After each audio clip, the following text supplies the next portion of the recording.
Junaid Baghdadi दजला के किनारे जा निकले और आपके शागिर्द भी थे आपके साथ। तो वहां बेहलोल मिले।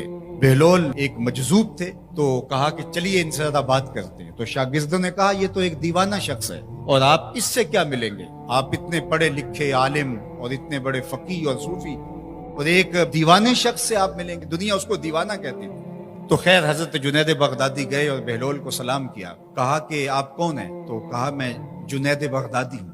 कहा क्या करते हो? कहा कि मैं पढ़ने पढ़ाने की जिम्मेदारियों में लगा हूँ। तो आपने फरमाया कि खाने के आदाब जानते हो?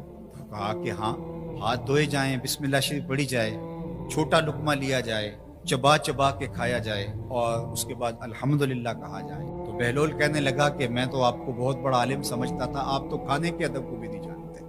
अपना कपड़ा उठाया, झाड़ा और एक जानिब चल दिए। शागिर्दों ने कहा हमने आपको कहा था कि इस शख्स के पीछे जाने का क्या फायदा, ये तो दीवाना शख्स है।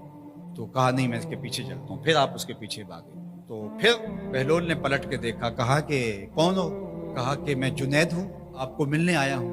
तो आपने फिर एक सवाल किया, गुफ्तगू लंबी हो जाए। तीसरी मरतबा भी जब वो अपना दामन झाड़ के गुजरे तो फिर आप आगे बढ़े। उन्होंने पूछा कौन हो?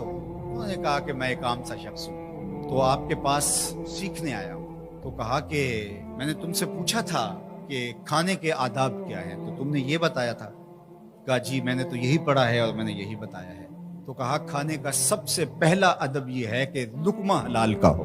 बाकी लुकमे छोटे छोटे तोड़ के खाए या चबा चबा के खाए या जो है वो पानी पहले पिए या बाद में पिए, कहा ये बातें बात की है। सबसे पहला अदब खाने का ये है कि लुकमा तैयब हो, लुकमा ताहिर हो, लुकमा पाकीज़ा हो। तो हमारे रब ने हमें पाकीज़ा रिज़्क़ खाने की तलकीन फरमा।